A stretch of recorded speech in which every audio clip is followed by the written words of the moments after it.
Bagaimana pesantren modern menghadapi tantangan global?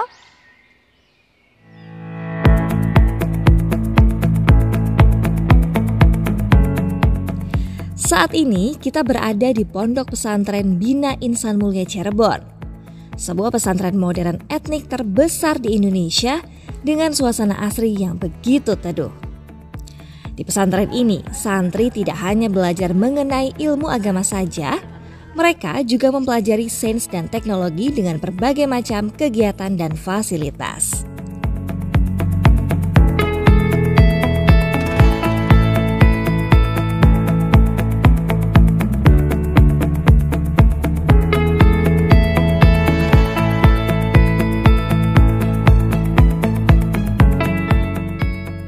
Nah, di tengah era digital ini, kita akan berbincang tentang satu hal yang sangat penting.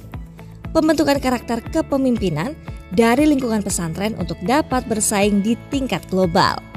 Dan tentu kita akan mendengarkan langsung gagasan tersebut dari sosok yang selama ini menjadi penggerak besar di balik pesantren Bina Insan Mulia Cirebon.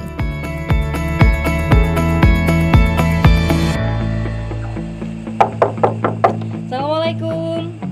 Waalaikumsalam. Oke, kalau gitu langsung saya antar saja. Oke,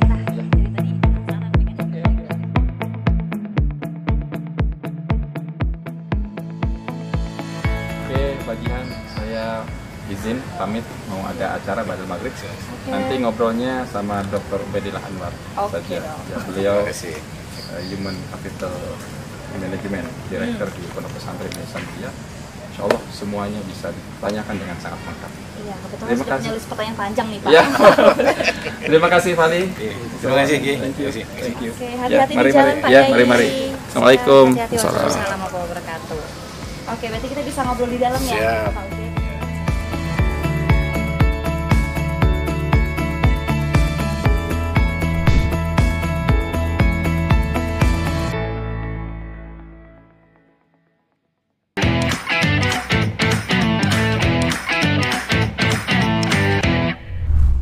Sobat Emo semuanya, sekarang saya sudah bersama dengan Dr. Ubed. Tentu saja beliau adalah Direktur Human Capital Management dari Pondok Pesantren Bina Insan Mulia. Halo, selamat sore. Halo, selamat sore. Bapak, gimana kabarnya? Alhamdulillah baik. Gimana Mbak kabarnya? Jihan baik banget, happy. Tadi soalnya habis muter-muter pesantren Oh, kemana aja nih? Ini ke beberapa titik dan kayaknya Yeah. semuanya estetik loh. Oh.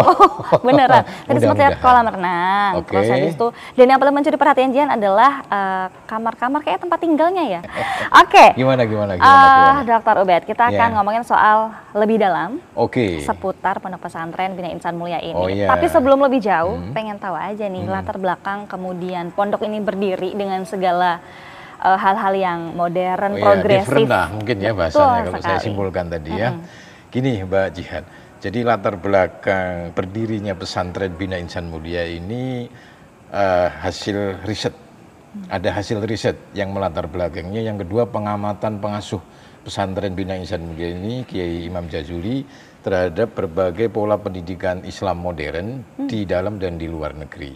Yang ketiga, pengalaman beliau kan santri. Nah, saya ingin jelaskan di hasil riset ini ya. Jadi pada saat beliau dikasih tugas oleh PBNU untuk menjadi wakil ketua dari RMI, itu Persatuan Pesantren di seluruh Indonesia, khususnya yang ada di kalangan NU, untuk melakukan riset. Baik. Agar ditemukan jawaban bagaimana supaya pesantren-pesantren NU ini bisa melahirkan output yang bisa menjawab tantangan zaman. Santrinya sejahtera dunia akhirat lah kira-kira ya. Kan sementara ini santri-santri kita ini sejahtera di akhiratnya. Amin. Dunianya belum. Jadi gimana supaya seimbang gitu ya? seimbang. Yang kedua intinya bagaimana supaya output pesantren-pesantren kita itu bisa berperan di pembangunan yang secara strategis, yang ikut menentukan perubahan. Nah, tentu dari hasil riset itu ditemukan rekomendasi, ada hal-hal yang perlu dievaluasi, direformasi, Wow. ditransformasi lah kira-kira gitu. Evolusi. Direvolusi kalau Revolusi ya betul. dari sistemnya, cara hidupnya, kurikulumnya, dan yang paling penting sebetulnya adalah outputnya. Ini outputnya ini harus diapain, gitu lah ya. Oke. Nah, Kiai waktu itu mempresentasikan hasil risetnya itu kan ke berbagai halakoh, seminar di NU, ya, di berbagai tempat. Tapi saat itu sebelum tahun 2013 belum ada yang merespon.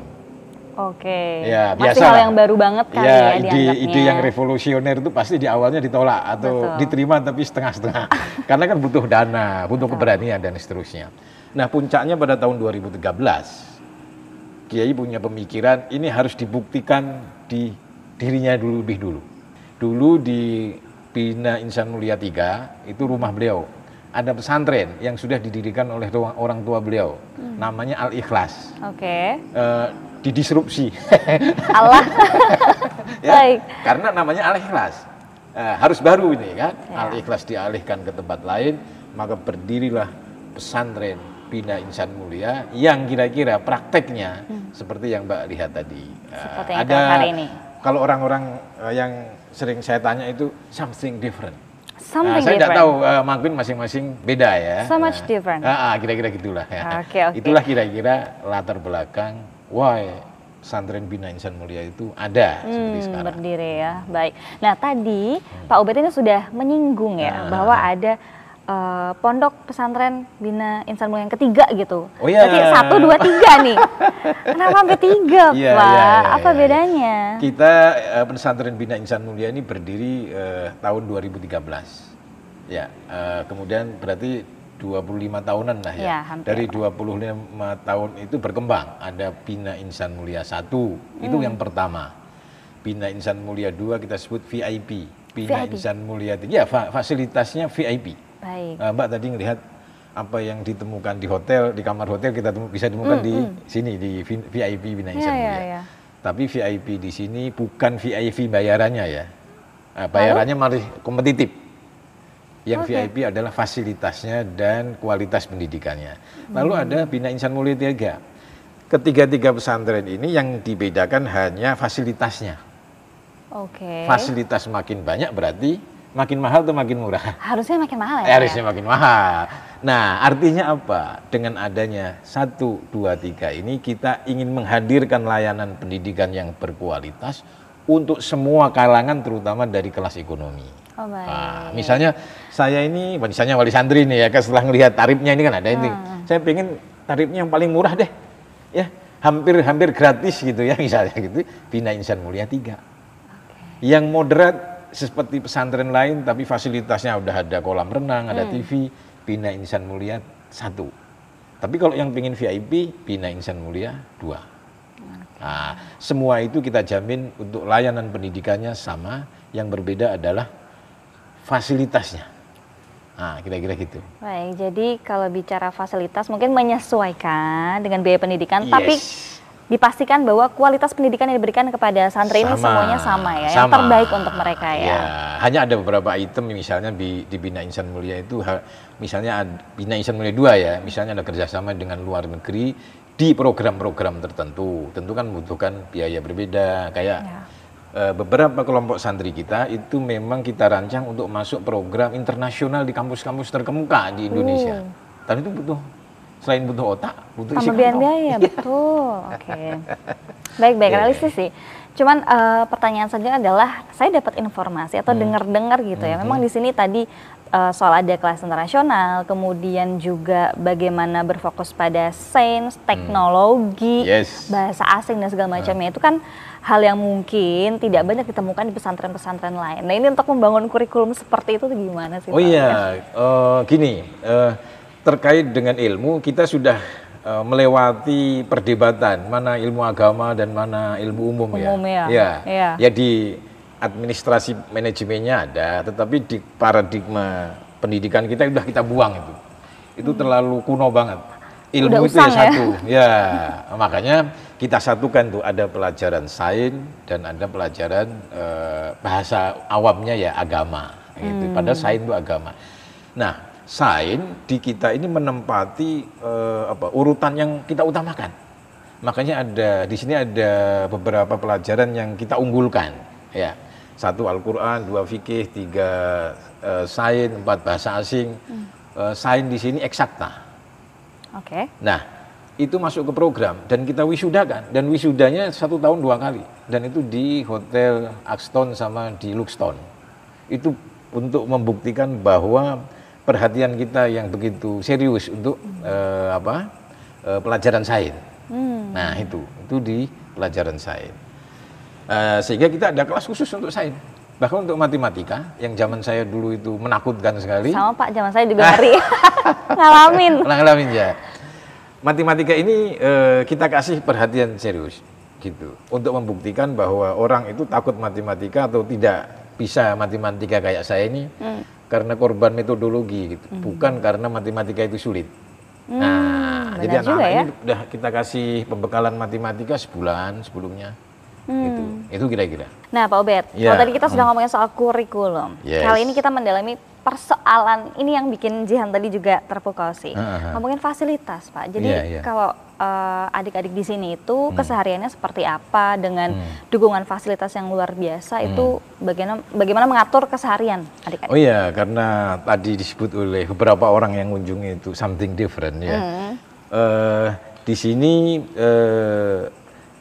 pertama fasilitas untuk santri itu kita bikin sehumi mungkin, terutama di Bina Insan Mulia 2. Artinya apa? Apa yang didapati mereka di rumah seperti televisi lah, internet lah, banyak hal yang zaman dulu di pesantren-pesantren lain itu dilarang. Di sini justru disediakan. Disupport ya Pak? Iya, kayak nonton film. Oh di sini sering Mbak. Di sini itu pesantren ya memblok 21 misalnya ya untuk film-film yang memang mendidik.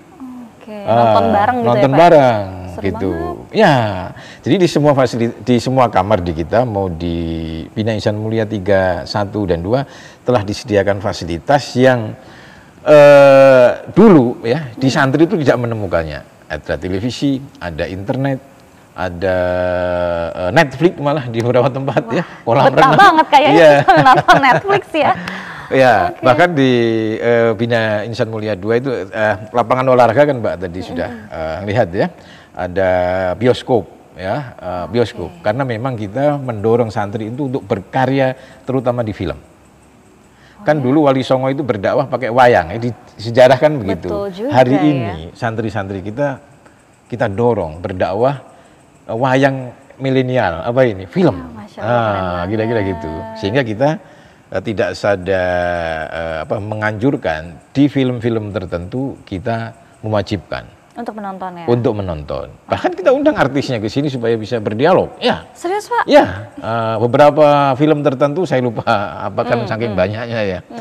Kita undang untuk berdialog dengan anak supaya dia dekat dengan proses bagaimana pembuatan film itu. Dengan dunia tersebut ya. Ya, gitu. Baik, termasuk ada gym juga Pak tadi saya lihat. Oh ada gym, ada. Sehat banget nih kayaknya, bugar. Olahraga. Iya. Jadi yang berbeda selain kurikulum tadi ya, kita juga cara hidup. Jadi Mbak tadi ngelihat ya di jalan raya tadi laki-laki dan perempuan kan di beberapa kegiatan pendidikan kan campur kan? Iya betul Pak. Ya. Karena santri dibikin tidak saja homi tapi juga alami. Kan nanti mereka keluar kan harus bisa berinteraksi dengan lawan jenis untuk beberapa pekerjaan profesional lah, pekerjaan manapun gitu ya. Nah hanya dipisah dengan jalan laki-laki dan tapi selebihnya mereka bisa berinteraksi secara baik tentunya ya. Nah, itu cara hidup. Nanti Mbak besok ke sini hari Sabtu itu guru sama santri-santri dia berpakaian layaknya di luar. Fashionnya boleh dibuktikan nanti. Wow, penasaran juga nih saya. Oke, tapi artinya mendekatkan apa yang menjadi realitas ke adik-adik ini juga, Pak. Tapi kenapa penting Pak artinya harus homey, harus dekat dengan dunia yang nanti akan mereka hadapi gitu? Iya, salah satu alasan mendasar kenapa kita merancang cara hidup yang demikian adalah santri kita ini berbeda zamannya dengan saya dulu. Nah, itu supaya harus disadari ya. Iya, dunia berubah. Santri-santri kita itu satu, dia pengen belajar yang cepat, efektif dan terukur misalnya. Maka kita hadirkan sistem pembelajaran berbasis program. Nah, ini perlu saya jelasin nih, Mbak. Bagaimana, Pak? Sistem pembelajaran berbasis program ini berbeda dengan sekolah atau pesantren-pesantren lain di Indonesia di mana pesantren dan sekolah itu belajarnya berbasis buku. Nah, misalnya kalau di pesantren itu ada pelajaran tajwid gitu ya. Tajwid itu cara membaca Al-Quran. Itu bukunya bermacam-macam, tapi pembahasannya sama. Nah, karena bukunya bermacam-macam dan pembahasannya sama, berarti kan ada waktu yang terbuang di sana. Nah, ini direvolusi, direformasi lah. Wow. Didekonstruksi. Ya, dihadirkanlah konsep pembelajaran berbasis program, di mana anak-anak belajar lebih cepat untuk menguasai materi tertentu, dan supaya hasilnya lebih ketahuan. Bisa diukur. Bisa diukur. Ya? Misalnya gini, bahasa Inggris. Ya, bahasa Inggris misalnya di sini menekankan skor TOEFL. Kan bisa diukur. 500, 400, pakai angka ya. Atau 600, misalnya gitu. Nah, demikian juga bahasa Arab. Jadi ada ukuran yang bisa dipedomani untuk evaluasi. Itulah ciri pembelajaran berbasis program. Nah, salah satu produk unggulan kita, salah satu ya, itu tahfidz Al-Quran. Di sini 4 bulan. Selesai. Ya, 4 bulan selesai. Tapi normalnya berapa, Pak? Ya, ada setahun, ada 6 tahun, ada 3 tahun, gitu. 4 bulan itu selesai, tentu ada yang selesai 30, ada yang selesai 15, ada yang selesai sekian. Tetapi kan terukur. Ya, betul. Sehingga outputnya bisa melanjutkan pembelajaran ke kampus-kampus di Timur Tengah yang menetapkan Al-Quran sebagai syarat untuk masuk. Kan itu standarnya. Itu. Meskipun orang sudah menghafalkan Al-Quran, katakanlah 10 tahun, 20 tahun, tapi kalau di kampus Timur Tengah dia dites nggak lulus, berarti apa ya? Ya standarnya nggak terpenuhi kan. Nah, kira-kira gitulah. Jadi kalau di dunia korporasi itu ada manajemen by objektif. Jadi ada standar yang harus dicapai oleh aktivitas kita. Nah, ini kita terapkan pembelajaran berbasis program di sini. Program, oke. Ya. Mungkin kalau di dunia korporasi KPI ya, Pak KPI. ya. Kalau zaman dulu banget gitu. Ya, itu manajemen MBO, manajemen by objektif. Oke. Ada usaha, terus targetnya apa? KPI-nya apa? Nah, meskipun orang sibuk tapi KPI-nya nggak tercapai, berarti nggak berhasil dong. Oke, jadi adik-adik ini dilatih untuk bisa manajemen waktu, tenaga dan segala macam untuk bisa mencapai target yang sudah ditentukan. Gitu. Karena ada ukurannya. Ada ukurannya gitu. Misalnya matematika, bisa nggak dia diterima di standar tertentu yang diterapkan di kampus-kampus kita misalnya. Oh, produk kita 126 tahun ini masuk di kampus-kampus terdepan di Indonesia. UI, UGM, UNPAD, apalagi itu, UNES, IPB, UNER, kira-kira gitu. Nah, mereka kan menetapkan standar itu. Nah, itu produknya, outputnya itu. Kira-kira lah ya.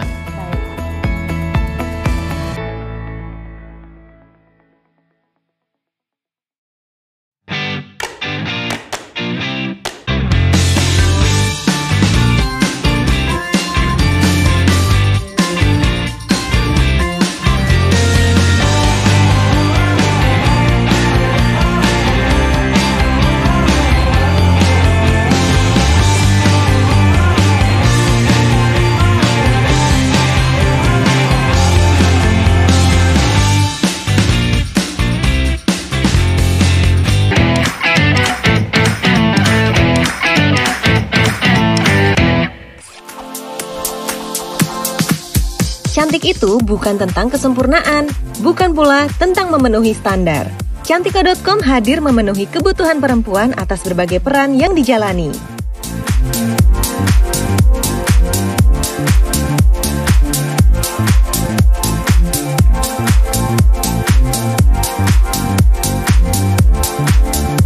Cantika.com, milik setiap perempuan.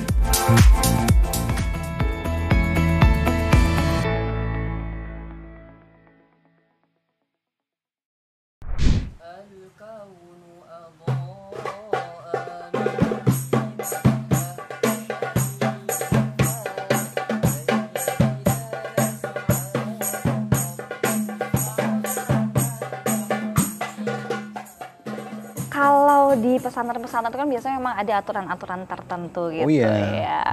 Nah, kalau di Bina Insan Mulia ini ada nggak sih peraturan yang kayak unik, terus kemudian hanya di sini yang menerapkan peraturan tersebut? Ada nggak, Pak? Selain yang cara hidup tadi, ya kan cara hidup itu menjadi keunikan di sini ya. banyak santri itu yang ya happy ya dengan cara hidup yang berbeda. Dia tidak menemukan perbedaan antara di sini dan di luar, di rumahnya. Nah gini, peraturan di pesantren itu ada yang tertulis, ya, ada dinyatakan, ada yang tidak. Untuk aturan pengelolaan pendidikan kita menggunakan peraturan organisasi modern.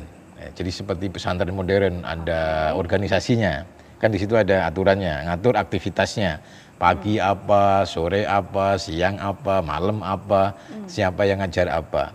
Tetapi untuk aturan yang tidak tertulis, terutama etika atau fatsun, kita menggunakan aturan pesantren tradisional, salaf.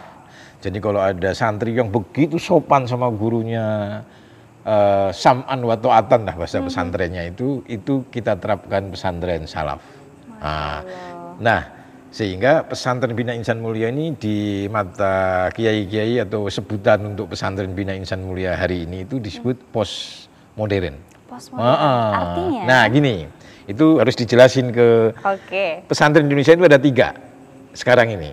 Satu model tradisional atau salaf, biasanya ngaji kitab kuning, dia tidak mengikuti ujian negara dan seterusnya. Tapi sekarang sudah mulai berkurang, salaf pun campur dengan sekolah. Lalu 100 tahun sampai 150 tahun yang lalu Indonesia kehadiran pesantren modern. Pesantren modern ini ikonnya Pondok Modern Gontor. Nah, itu berbeda, kurikulumnya berbeda dan seterusnya. Ya. Nah, pesantren mulia tidak menolak untuk disebut postmodern karena ada beberapa tradisi salaf di sini yang kita terapkan. 1 tirakat, 2 sopan santun terhadap guru, terhadap kiai, ya. Dan untuk pesantren modern kita terapkan organisasinya. Tetapi ada beberapa lompatan yang tidak ditemui di pesantren modern atau di pesantren tradisional. Yaitu? Ada banyak cara hidup, kurikulum, dan output pendidikan.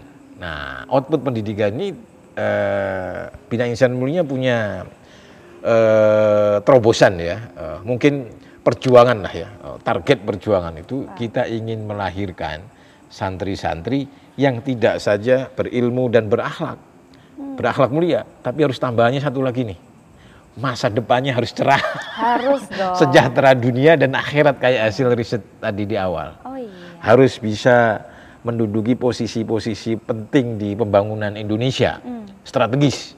Kasarnya gini, santri itu jangan jadi tukang doa dok, tapi pengertiannya memarginalkan lah ya. Tentu doa bagus, cuman kalau persepsinya begitu kan jelek. Nah, santri harus memainkan peranan-peranan inti di pembangunan Indonesia saat ini dan ke depan.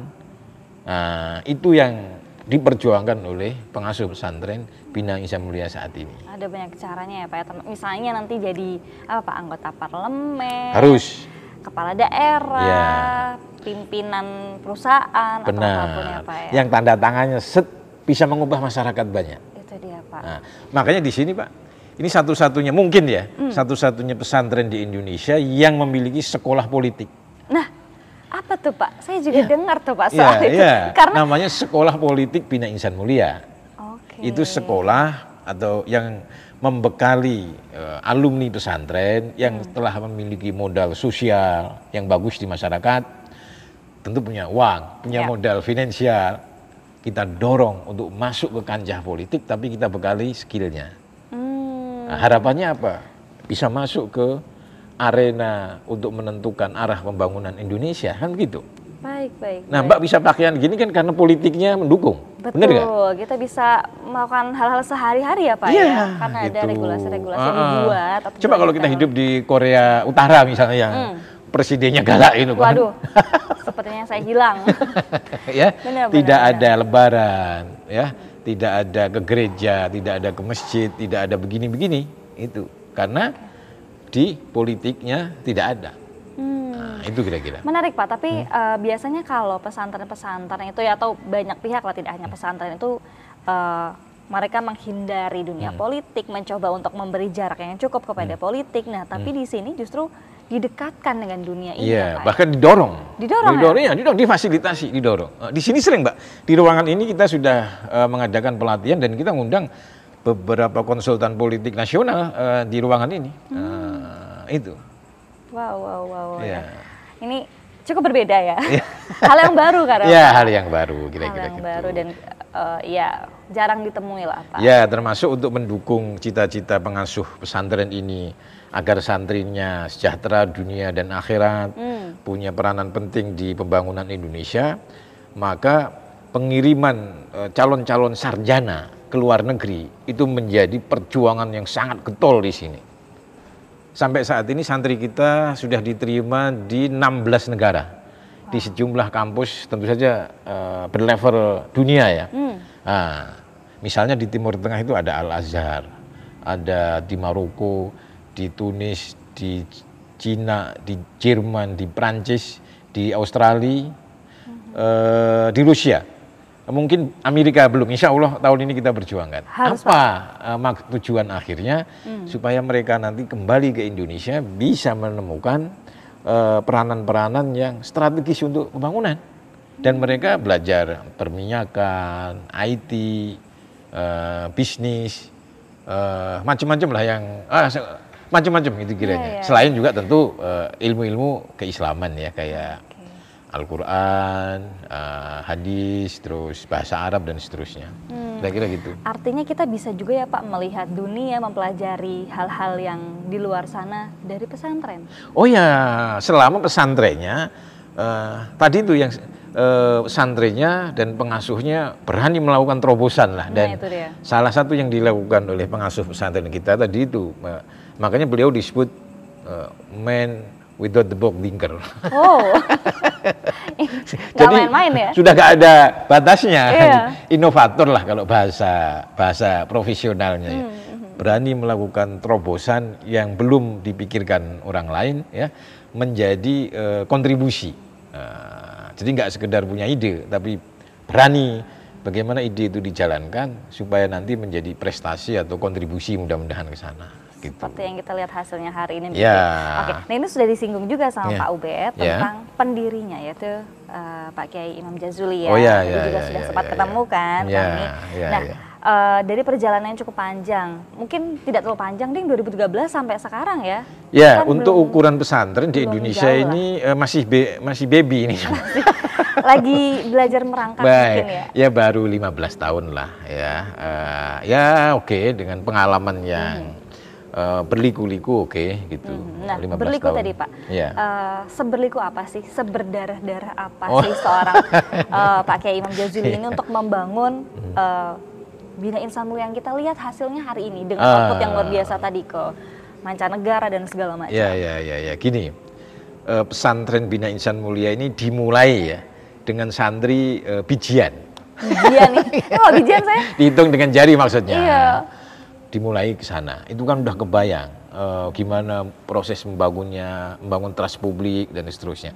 Lalu meningkat menjadi belasan, puluhan, 40, 50, 60, baru ke tahun 4 itu ratusan. Seingat saya, ketika pesantren ini sudah mencapai ratusan, itulah pengasuh pesantren ini berani mengadakan seleksi penerimaan santri baru di hotel berbintang di Cirebon ini. Nekat ya Pak? Ya, yang sampai saat ini belum ada pesantren, mungkin ya. Tapi ini terobosan baru. Ya. Tidak saja di hotel, tetapi acaranya juga menarik, diseleksi di awal. Bahkan sebelum sekolah negeri buka, untuk mengetahui apakah top of the mind, pilihan pertama masyarakat itu ke pesantren atau tidak, kan begitu. Kenapa? Karena kita penasaran. Dulu pesantren itu dianggap bengkel. Jadi kalau nggak rusak, jangan masuk pesantren gitu kan. Jadi kan misalnya gini, orang punya anak 5, ya 3 ini rusak, ya 3 aja masuk ke pesantren, kan dulu begitu. Atau dianggap penjara suci, di penjara tapi gitulah, hal yang gitu moral gitu, yang moralis. Nah, kita nggak mau, kita ingin pesantren adalah taman bagi anak-anak untuk berkembang dengan menawarkan konsep satu, diseleksi dulu. Apa bakatnya, apa minatnya, apa kecenderungannya gitu. Bahkan seingat saya, pengasuh pesantren Bina Insan Mulia ini menyampaikan statement yang orang bisa saja salah paham, kecuali dia mengikuti ide beliau dari awal sampai akhir. Dari awal beliau menyatakan, bagi yang masuk SMK dan ingin bekerja setelah lulus SMK, tolong langsung diambil surat pengajuannya, uangnya diambil, dikembalikan. Silahkan tinggalkan tempat ini. Kenapa? Kembali ke cita-cita awal. Kami ingin santri yang tidak hanya akhlaknya baik, soleh gitu, tapi tidak sejahtera atau tidak bisa berperan di pembangunan. Dan syarat ke sana harus punya pendidikan yang tinggi dan berkualitas, kan begitu. Makanya di awal kita buka pendaftaran di awal sebelum sekolah-sekolah buka, dan kita kasih statement itu, yang pengen bekerja anaknya bawa surat lamarannya, ambil duitnya di pendaftaran. Dan itu berulang-ulang sehingga wali santri semua insya Allah paham. Tidak salah memahami statement itu. Oke. Nah, Pak Ubed. Ya. Perjalanan yang mungkin bagi sebagian orang relatif masih singkat begitu ya, tapi kan itu tadi untuk mendobrak sebuah sistem yang lama untuk menuju sistem yang baru kan pasti tidak mudah. Oh pasti. Nah pasti, itu dia. Tapi kita ingin tahu sekali juga seorang Pak Kiai Imam Jazuli itu mimpi besarnya terhadap Bina Insan Mulia itu apa sih? Oh iya, jadi ini selalu disampaikan di guru-guru, di santri-santri ya. Terkadang juga para tamu mendengar doanya Pak Kiai. Mudah-mudahan santri saya ini yang jadi guru ngaji seperti beliau, jadi kiai itu sedikit saja, 5% saja. Sisanya menjadi orang-orang yang punya peranan strategis di pembangunan Indonesia di berbagai bidang, tapi basisnya atau basicnya pesantren, dalam arti bisa mengamalkan nilai-nilai agama lah, ya, kejujuran, tanggung jawab, profesionalisme, ibadah, dan seterusnya. Sehingga tercapailah sejahtera dan mensejahterakan orang lain, kira-kira gitu. Itu berkali-kali, selalu menggebu-gebu. Ibaratnya kalau disampaikan di sini itu jarum jatuh saja ketinggalan, karena saking khidmatnya. Wow, sangat tinggi ya. Sangat tinggi, ya, kesana terus ya. Bahkan disampaikan di berbagai forum.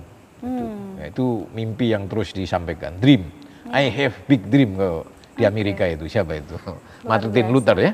Artinya mimpi yang disebutkan berulang-ulang tuh mudah-mudahan banyak doa. Yes, energinya kuat. Ya, kalau itu istilahnya tawaf lah ya, energinya bertawaf ya, mudah-mudahan. Gitu. Makanya kelanjutan ke studi ke perguruan tinggi di sini itu bukan hak bagi orang tua yang kaya, ya, yang punya jabatannya. Semua wali santri, semua santri punya hak untuk melanjutkan ke perguruan tinggi, dan pesantren hadir untuk memfasilitasi itu. Jadi semua anak-anak ini wajib kuliah, Mbak. Terserah orang tuanya punya duit atau enggak duit tuh. Itu nomor 2. Yang pertama wajib dulu. Karena di sini sudah ada sistem. Yang pengen jadi ulama di sini dihantarkan ke Timur Tengah. Difasilitasi sampai mendapatkan beasiswa MOU. Semua. Jadi kalau saya pengen punya anak saya pengen kuliah ke Timur Tengah, nggak usah pusing-pusing, taruh aja sini. Karena apa? Ketika dia ngomong ke Timur Tengah, pasti difasilitasi. Saya pengen kerja di Eropa, pasti difasilitasi. Saya tidak diserahkan ke publik ya. Kan ada lembaga pendidikan itu yang begitu cuma tamat, setelah itu diserahkan ke orang tua. Di sini enggak, diambil alih. Oh, wow. Nah, bagaimana kalau yang nggak punya, tapi harus kuliah juga? Nah, dia di sini. Nah, di sini tuh ada 2, ada yang mestinya dia pengen ngelanjutin atas biaya sendiri, tapi diambil alih oleh pesantren karena kontribusinya, dan ada yang tidak punya, ditaruh di sini. Yang penting harus minimum S1. Sehingga kita punya target pada tahun 2028 ada 1.000 sarjana kita dari luar negeri dan ada 1.000 sarjana kita dari dalam negeri. Masya Allah, amin ya rabbal alamin. Artinya menciptakan keadilan kesempatan bagi semua santri yang ada. Nah, di sini bukan saja keadilan kesempatan, Mbak. Keadilan akses dan distribusi. Nah, ini bahasa negaranya ini. Waduh, bahasa birokratnya. Ya, kalau kesempatan kan misalnya gini. Oh, setiap orang di Indonesia itu punya kesempatan yang sama untuk pinjam ke bank. Tapi kan kalau nggak punya persyaratan kan nggak boleh. Tapi kesempatannya kan boleh. Betul. Nah, kita nggak. Kita tidak saja adil di kesempatan, tapi adil dalam akses.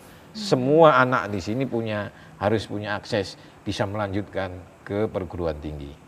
Nah itulah kenapa Mbak, kan kita itu ada undangan perlombaan di berbagai negara ya, selalu pengikutnya dominan dari kita, selalu banyak, ke Rusia, ke Eropa, ke Timur Tengah, ke Asia, terus pramuka terakhir kemarin di dunia itu kita mengirim 1085 bis dari sini. Banyak banget ya Pak, luar biasa. Kenapa rahasianya? Kita memberi semua santri kita, apapun latar belakang ekonomi, status orang tuanya, kesempatan dan akses yang sama. Tidak mesti harus pintar. Kan mungkin ada pendidikan tuh, oh yang pintar saja yang harus aktif gitu, yang nggak pintar nggak usah gitu kan. Di sini nggak. Jadi yang lulus ke Al-Azhar, ke Azhar Mesir ya, ke Australia, tidak mesti harus pintar gitu. Pokoknya dia pengen ke sana, kita drill, kita bikin program khusus untuk dia, kita bantu sampai ke sana. Sesuai dengan apa yang dia ingin tuju, gitu ya Pak. Mantap. Oke, tadi sudah terbukti kalau dari ceritanya Pak Ubed gitu ya, berbagai negara nih lulusannya sudah. Nah, tapi jikalau nanti, ini kan sebenarnya sudah cukup dikenal luas. Tapi gitu, kalau nanti, amin Pak. Kalau nanti semakin dikenal luas lagi, lebih dari sekarang gitu ya Pak. Kira-kira pesantren ini ingin dikenal sebagai pesantren yang seperti apa? Ya, tadi saya sebutkan sebetulnya pesantren ini oleh masyarakat, kelompok masyarakat, para akademisi itu postmodern berdasarkan ciri-ciri pendidikan, cara hidup, kurikulum, orientasi yang dibangun di sini itu postmodern lah gitu, karena melompati beberapa hal di pesantren tradisional atau modern. Nah, sebetulnya kalau pengennya sih ini mudah-mudahan selalu menjadi pesantren yang terdepan dalam berinovasi. Pengasuh pesantren kita terdepan dalam berinovasi. Makanya beliau nulis buku Terobosan bagi Pesantren untuk bertransformasi. Jadi dengan inovasi-inovasi itu mudah-mudahan. Amin, amin ya Pak doanya. Baik Pak, jika masih ada orang tua yang mungkin masih maju mundur atau ragu-ragu ingin mendaftarkan anak-anak mereka ke pesantren begitu ya, sementara ternyata sekarang ada pesantren-pesantren yang tadi misalnya ada yang modern, ada postmodern, apa Pak yang disampaikan kepada para orang tua ini? Ya, orang tua itu kita kan memfasilitasi orang tua untuk yakin terhadap proses pendidikan kita kan dua, ya. Satu ngelihat langsung saja. Kan di sini ada media yang bisa memfasilitasi orang tua untuk melihat langsung. Boleh ya Pak? Oh boleh, silakan ya. Disilahkan, ada langsung. Atau membaca informasinya dari berbagai media, terutama output. Ya. Betul. Baru proses. Ya, soalnya. Kan kalau saya ngomong begini, apa buktinya Pak Ubed? Kan kalau nggak ada buktinya gimana? Iya, nggak kan? Kelihatan ya Pak, langsung aja lihat tuh hasilnya. Ya hasilnya, angkanya, kan hasil itu ada bukti. Nah mudah-mudahan dengan melihat langsung bagaimana proses pendidikan di sini, kurikulumnya, wawancara, tanya lah bukan wawancara ya, atau melihat pemberitaannya di media, anak kita di mana, itu memperkuat keyakinan. Dan di sini komunikasi dengan santri itu ada yang berbeda. Satu hal yang selalu ditanamkan oleh pendiri dan pengasuh pesantren ini, kita itu di sini guru, pembimbing, kiai itu punya mindset melayani, melayani kepentingan santri, melayani. Gitu ya Pak ya, melayani ya. Melayani sehingga sejak awal kekerasan haram, 10 kali lipat di sini. Yang melanggar pendidikan tentu ya, kekerasan, terus praktek-praktek yang melanggar nilai pendidikan haram. Nah, satunya bullying, kekerasan itu dari awal. Semua melayani. Sampai pelayanan itu justru yang paling optimal pelayanan itu ketika dia ingin melanjutkan. Kan ini yang krusial ini kan. Betul. Banyak orang yang bisa melayani saat masuk, saat menjadi student. Tapi kedepannya udah serahin ke orang tua, ke masyarakat aja lah, gitu kan. Nah di sini justru di pelayanan menentukan, krusial itu di akhir. Gitu. Sampai pertemuan dengan wali santri itu intensif. Sebegitu difasilitasinya ya, membantu pelayan. Nah, Pelayan, jadi balik lagi. Kiai sering menyebut dirinya itu khodimul ma'had. Artinya? Pelayan bagi Umat. santri. bagi santri. Sehingga beliau tidak pernah keluar dari tempat ini. Kan tadi Mbak ngelihat tuh ada tamu banyak. Iya, iya. Tamunya itu hanya bisa di hari Jumat. Kenapa hanya bisa hari Jumat? Karena kalau diterima setiap hari berarti beliau kiainya para tamu. Oh iya, betul juga. Benar nggak? Benar nggak? Iya, Pak. Kiainya para wali santri, bukan kiai santri, bukan pelayan santri. Di sini semua pelayan semua. Sehingga santri dikasih informasi, wali santri dikasih informasi dan seterusnya. Oke, terbuka selalu tapi ya. Selalu terbuka, gitu. Oke. Nah, Pak Ubed, ini kita sudah ada di penghujung diskusi. Ya. Sebelum ditutup, ini saya berharap banget Pak Ubed bisa memberikan satu kalimat singkat yang bisa menggambarkan bahwa ternyata santri-santri zaman now ini cara belajarnya memang nggak bisa disamakan dengan santri-santri yang dulu gitu. Yes, tujuannya beda, Betul. orientasinya beda dan seterusnya. Silakan Bapak. Kalimat yang ingin saya pilih itu Santri Bina Insan Mulia untuk kesejahteraan Indonesia now and next. Oh, amin ya rabbal alamin. Ini segala doa yang baik pokoknya harus kita aminkan, Pak. Selain tadi juga harus dilakukan ya. Dilaksanakan dengan program-program yang paling baik. Tentu tidak lepas dari tantangan dan Mbak tadi minta saya dikalikunya dan seterusnya itu ya. Nah, satu poin sebelum kita berpisah ini ya. Di sini itu kan ada istilah jalur langit. Itu yang selalu digembar-gemborkan oleh pimpinan. Bagaimana solusi terhadap problem itu ya. Jalur langit itu tirakat lah di sini. Jadi anak-anak itu kita biasakan untuk tirakat meskipun tidak diwajibkan. Itulah bentuk drilling ya. Kalau dulu tirakatnya tidak makan terus ini, kita tirakat puasa dan tirakat kegiatan. Salah satu cara ya yang diajarkan agama untuk mendapatkan pertolongan Allah dari arah yang tidak terduga-duga lah, gitu. Jadi itu salah satu cara, metode yang diajarkan oleh pengasuh pesantren ini, selain juga cara jalur bumi. Itu. Ada jalur bumi, usaha tapi kita manusia, harus ada juga percaya jalur di langit.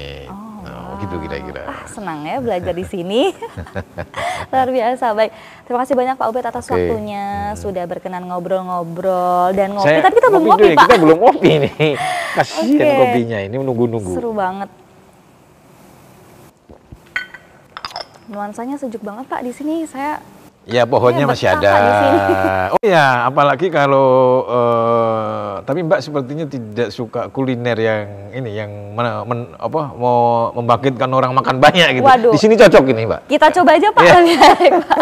Oke, mungkin setelah ini nanti ya, setelah kita syuting ini Pak, ayo kita berburu kuliner bersama-sama. Ya, soalnya suasananya cocok alam-alam gitu. Iya Pak, betah banget pokoknya. Baik, terima kasih sekali Pak Ubed atas waktunya. Sama-sama. Dan sekali lagi kita semua mendoakan hal-hal yang baik yang sudah menjadi cita-cita mungkin dari kawan-kawan pesantren di Pondok Bina Insan Mulia, tapi juga cita-cita baik semua untuk Indonesia terutama ya. Amin ya rabbal alamin. Baik, dan tentu saja Sobat Tempo semuanya, sampai di sini kami temani kalian semua. Jangan lupa untuk memfollow akun Instagram @tempo.co. Bapak kalau belum tolong di follow juga. Kemudian jangan lupa juga untuk mengunjungi selalu website Tempo Media di www.tempo.co. Juga selalu membaca Tempo setiap harinya. Versi digitalnya bisa di-download di App Store dan juga Play Store Tempo Media untuk mencari informasi berita terupdate Tempo dalam satu klik saja. Dan bagi Sobat Tempo semuanya yang ingin bergabung menjadi pembaca cerdas dengan akses berita eksklusif Tempo, tersedia lebih dari 100 kategori berita dan arsip sejak 1971. Dan dapatkan kesempatan ini melalui link di s.id/tempoplus25. Dan akhir kata saya Dea Jihan, Pustakul yang bertugas, dan juga Pak Ubed. Pamit undur diri, kita akan jumpa di Ngopi edisi lainnya. Bye-bye, wassalamualaikum warahmatullahi wabarakatuh. Waalaikumsalam warahmatullahi wabarakatuh. Terima kasih Pak, kita ngopi lagi aja Pak.